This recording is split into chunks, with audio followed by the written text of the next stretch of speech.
اعوذ باللہ من الشیطان الرجیم بسم اللہ الرحمن الرحیم۔ اللہ تبارک و تعالیٰ کے پاک نام سے شروع جو بہت بڑا مہربان نہایت رحم کرنے والا ہے۔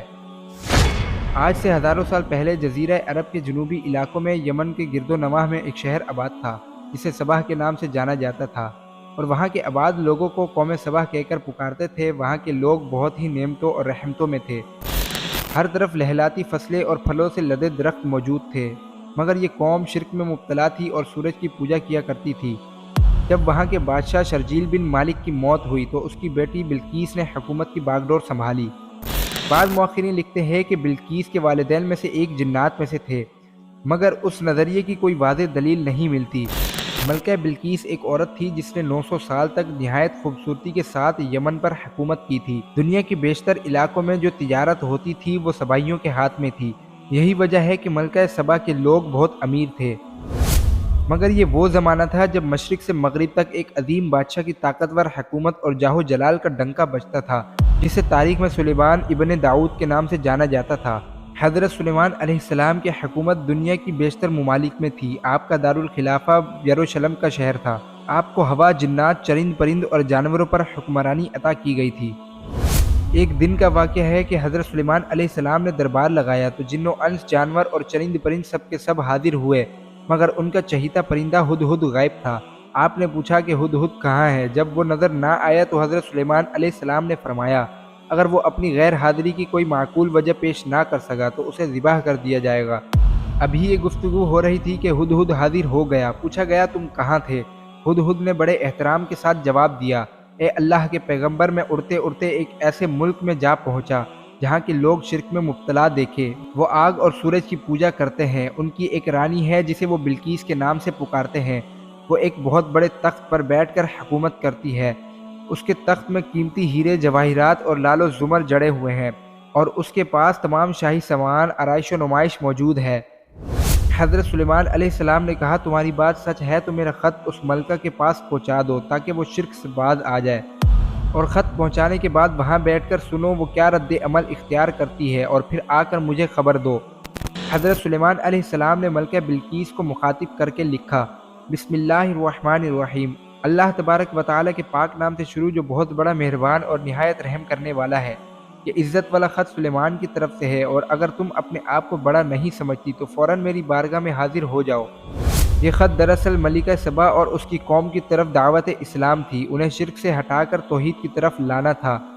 ہدہد نے خط لے جا کر ملکہ بلقیس کی گود میں گرا دیا۔ ملکہ کی دربار میں اس وقت تقریباً 300 کے قریب سردار بیٹھے تھے۔ انہوں نے جب خط کو پڑھا تو طیش میں آ گئے اور کہا، یہ ہماری توہین ہے، ہمیں اس کا سخت جواب دینا چاہیے۔ مگر ملکہ بہت سمجھدار تھی، اس نے انہیں سمجھایا کہ خط سے پتہ چل رہا ہے کہ یہ کوئی عام شخص نہیں، خدا کا ایک پیغمبر ہے، لہذا ہمیں حکمت سے کام لے کر اسے آزمانا چاہیے۔ اگر سچا نبی ہوا تو ہم ایمان لے آئیں گے۔ ہدہد یہ ساری گفتگو سن رہا تھا۔ اس نے آ کر حضرت سلیمان علیہ السلام کو ساری بات بتا دی۔ ملکہ بلقیس نے ایک نمائندہ تیار کیا جس کے ہاتھوں نہایت قیمتی تحفے، غلام اور کنیزیں حضرت سلیمان علیہ السلام کی خدمت میں روانہ کیے گئے۔ ادھر حضرت سلیمان علیہ السلام نے اس نمائندے کا ایسا شاندار استقبال کیا کہ یاد رہے حضرت سلیمان علیہ السلام اس وقت دنیا میں سب سے امیر ترین شخص تھے۔ انہوں نے نمائندے کو بتایا کہ مجھے خدا نے وہ کچھ دیا ہے جس کا بلقیس تصور تک نہیں کر سکتی، اس لیے یہ سب تحائف واپس لے جاؤ اور اپنی ملکہ سے کہہ دو ہم لشکر لے کر آ رہے ہیں۔ نمائندہ جب واپس چلا گیا تو حضرت سلیمان علیہ السلام نے وزیروں اور جنات کو بلا کر کہا، تم میں سے کون ہے جو ملکہ بلقیس کا تخت اس کے یہاں پہنچنے سے پہلے لے آئے؟ ایک جن نے کہا، حضور میں دن ڈھلنے سے پہلے لا سکتا ہوں۔ حضرت سلیمان علیہ السلام کا ایک وزیر تھا، آصف بن برقیہ، اس نے کہا، میں فلک جھپکنے سے پہلے لا سکتا ہوں، میرے پاس صحیفوں کا علم ہے۔ تو ایسا ہی ہوا، حضرت سلیمان علیہ السلام کا حکم ہوا اور تخت ان کے سامنے موجود تھا۔ حضرت سلیمان علیہ السلام نے تخت حاضر ہونے کے بعد اس پر لگے ہیرے، جواہرات اور دیگر قیمتی اشیاء کو ہٹانے کا حکم دیا تاکہ اس کی شناخت باقی نہ رہے اور ملکہ کا امتحان لیا جا سکے۔ چنانچہ جب ملکہ حاضر ہوئی تو اس کا شاندار طریقے سے استقبال ہوا۔ اسے ایک ایسے محل لے جایا گیا جس کا فرش ایک مخصوص شیشے کا بنا ہوا تھا، جسے دیکھ کر گمان ہوتا تھا کہ شاید پانی کا چھوٹا سا تالاب ہے۔ لہٰذا جب ملکہ محل میں داخل ہوئی تو فریب نظر کا شکار ہو کر اپنی میکسی یعنی لباس کو دونوں ہاتھوں سے اوپر سرکا لیا تاکہ بھیگ نہ جائے۔ لیکن اس پر قدم رکھنے کے بعد اسے یہ جان کر حیرت اور شرمساری محسوس ہوئی کہ یہ پانی نہیں بلکہ فرش پہ لگے شیشے کا عکس ہے۔ تو اسے اس کا تخت دکھایا گیا جس کی شکل بظاہر تبدیل کر دی گئی تھی، لیکن اس نے اپنی ذہانت سے اس کو پہچان لیا۔ اسے اس بات کا یقین ہو گیا کہ جو شخص اس کے اتنے بھاری بھرکم تخت کو اتنی کم مدت میں یمن سے 1500 میل دور یروشلم کے شہر لا سکتا ہے، وہ یقیناً خدا کا پیغمبر ہے۔ یہ سب معجزات دیکھ کر وہ اور اس کے تمام لشکری حضرت سلیمان علیہ السلام کے ہاتھ پر مسلمان ہو گئے اور کفر و شرک کی دنیا چھوڑ کر توحید کا پرچم تھاما۔